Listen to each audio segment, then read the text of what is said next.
In some of the last videos I shared with you guys, we've done simple maths to actually get a sense to how many shares, how many counterfeit shares, fake shares, synthetic shares might be out there. And this is one of the main reasons why the stock hasn't been really moving and trading at the share price it is supposed to. Talking about 500, 1,000, whatever. You know what I'm talking about, right? Well, there is now a PhD in data analytics who actually came and did a little bit of more,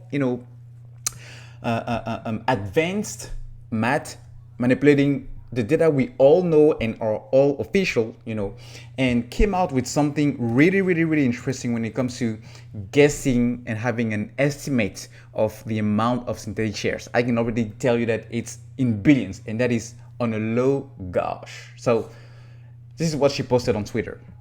On August 8th, at the beginning of the month, she said, as data analyst, AMC, it was my duty to do my part. The true value of current shares, including synthetic shares, falls within this range, 1.5 to 5.5 billion shares. I'm talking about billion shares, synthetic.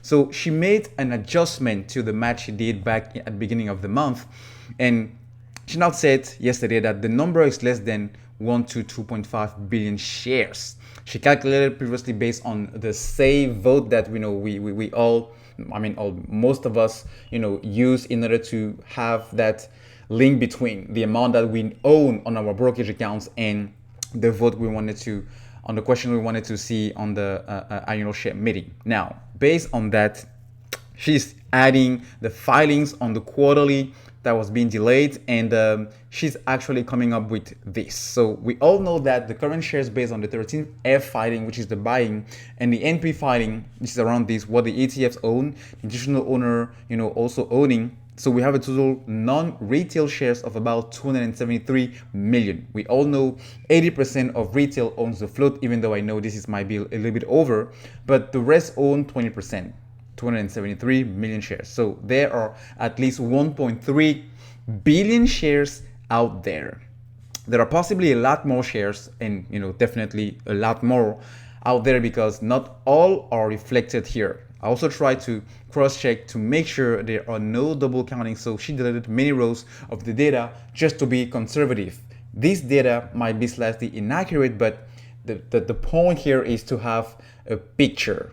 Okay, so we all know that the 80% was actually linked to 4.1 million retail over the world. But now we know some of the brokerage outside of the US, especially in Europe, are not displaying the data on who is owning AMC out there. So the number might be maybe around 90, even 100%. We don't know, because we don't have a share count which is properly accurate. But on top of that, the rest of the shares here that is not shorted, that is not owned by institutional, that is not owned by retailers, is actually very, very, very not accurate. Why? Because we know everything is pretty much done through dark pool. As a matter of fact, today again, we also had more than 60% of the volume traded via dark pool.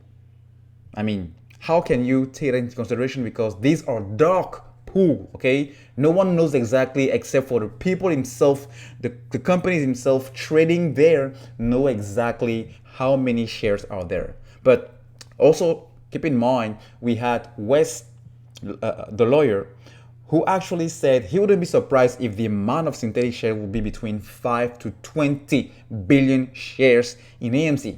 Now, let's just pause for a second, guys.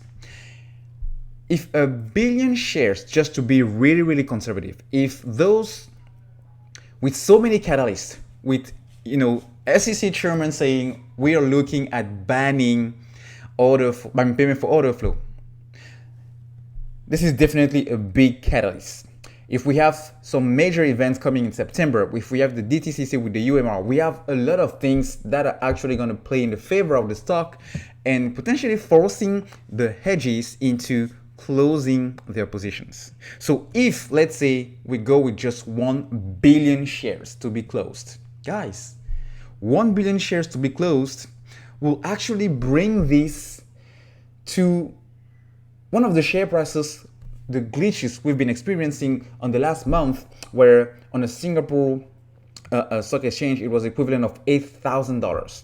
And then at some point it was 5,000, 6,000. So I'm not even counting FOMO. I'm not even counting, all the technical and what it will bring in terms of buying pressure on this stock. So just to say, guys, it's just a matter of time, okay?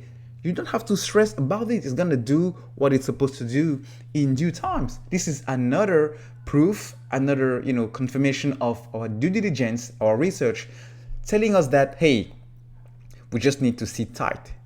Not financial advice, but just what I am doing.